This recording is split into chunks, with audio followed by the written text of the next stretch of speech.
बिस्मिल्लाहिर्रहमानिर्रहीम। अस्सलाम वालेकुम। प्यारे प्यारे दोस्तों, तमाम सुनने वालों को मेरा प्यार भरा सलाम। कैसे हैं आप सब लोग? उम्मीद है कि आप सब लोग खैरियत से होंगे, खुश होंगे, ठीक ठाक होंगे। छोटी सी दुआ है सब के लिए। अल्लाह ताला आप सब लोगों को हमेशा सुकून दे, आप लोगों की जायज़ दिली ख्वाहिशात को पूरा करें और हर इंसान पर अपना करम फरमाए। आमीन। आमीन कह दीजिएगा। क्या पता आपके मुंह से निकला हुआ आमीन ही किसी की ज़िंदगी के लिए काफ़ी हो, उसकी ज़िंदगी को बदल सके और उसकी भी मुश्किल हल हो सके। मुझे भी अपनी दुआओं में याद रखिएगा। तहज्जुद अल्लाह से मोहब्बत की नमाज है। तहज्जुद की दुआएं इंसान अपनी ज़ात के लिए नहीं बल्कि अल्लाह की मोहब्बत पाने के लिए मांगता है। आसमान सितारों से भरा हुआ है और हर तरफ खामोशी होती है। तहज्जुद का वो सजदा इतना पुरसुकून है कि लगता है कि हमारा दिल अल्लाह की मोहब्बत से भर जाएगा और रूह जिस्म से निकल जाएगी। फिर जो कुछ अधूरा है वो मुकम्मल हो जाता है। तहज्जुद की नमाज खुद ही एक सुकून है।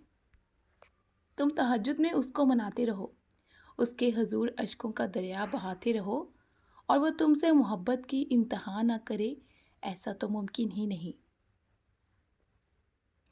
जैसे तौबा कबूल हो जाए तो यादें गुनाह भी ख़त्म हो जाती है, बिल्कुल वैसे ही जब अल्लाह को तुम्हारा सब्र करना, तुम्हारा मांगना पसंद आ जाता है तो वो हर उस याद को तुम्हारे दिल से निकाल देता है जो तुम्हें बेचैन रखती है। वो दिल मुतमईन करने में खूब माहिर है।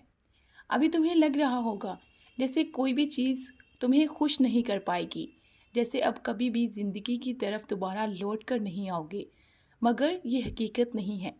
तुम ऐसा इसलिए सोचते हो क्योंकि तुम अभी तकलीफ़ में हो।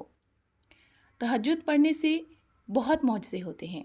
इससे बड़ा मौजज़ा तहज्जुद का क्या होगा कि जिसके बगैर हम जीने का तसव्वुर भी नहीं कर सकते थे। तहज्जुद में हम उसके बगैर सुकून में हैं, इतने सुकून में कि हमारा दिल उस राह की तरफ जाता ही नहीं है। ये भी तो अल्लाह का एक मौजज़ा ही होता है जो शायद तहज्जुद पढ़ने वालों के लिए तोहफ़ा है। बस जब वो तुम्हें अपनी जानब बुलाता है तो वो राज़ी होने का इरादा रखता है और जब तुम्हें दुआ की तौफ़ीक देता है तो कबूलियत के लिए तुम्हारी दुआ के इंतज़ार में होता है। फिर यूँ मुकम्मल कर देता है तुम्हें कि दुनिया देखती रह जाती है। तहज्जुद का खामोश सजदा और ज़ारो ज़ार बहते हुए आंसुओं को वो कभी भी ज़ाया नहीं करता। जब गुजारिश लाडली इबादत में की जाए तो लाडले की दुआ कहाँ अधूरी रह सकती है। कायनात जो भी कहे फिर वो होकर रहता है जो उसका बंदा उससे मांग लेता है। मोहब्बत और बात है, लेकिन तहज्जुद अल्लाह से इश्क का इजहार होता है। तहज्जुद पढ़ने वाले बहुत ख़ास होते हैं, अपने अल्लाह के बहुत करीब होते हैं और मेरा अल्लाह अपने उन बंदों के बहुत करीब होता है जो उसकी लाडली नमाज की अदायगी करते हैं और उतने ही लाड से करते हैं जितने में वो सुकून चाहते होते हैं। ख्वाहिशें भी पूरी होती हैं, ख्वाहिशें बढ़ती भी रहती हैं वक़्त के साथ साथ, लेकिन अल्लाह अपने बंदे की हर जायज़ ख्वाहिश को कबूल करता है। दुआएं तो कभी रद्द नहीं होती, नमाज की दुआएं कभी रद्द नहीं की जाती। तो फिर सोचो तहज्जुद में मांगी जाने वाली दुआएं कैसे रद्द की जाएंगी। तहज्जुद के सजदे में बहते हुए आंसू कैसे दरगुजर करेगा मेरा अल्लाह। वो ज़रूर सुनेगा क्योंकि वो जानता है कि तुम्हें कब, क्या और कैसे मिलना चाहिए और वो जानता है कि मेरे बंदे को किस राह में सुकून मिलना है।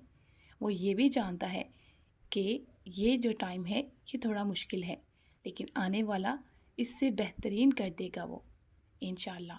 तहज्जुद बहुत ही लाडली नमाज है, तो अदायगी में आप लोग भी शामिल हो जाएं। तहज्जुद पढ़ा करें, दुआएं किया करें। ख्वाहिशात कंप्लीट ज़रूर होती हैं, लेकिन सब्र के साथ।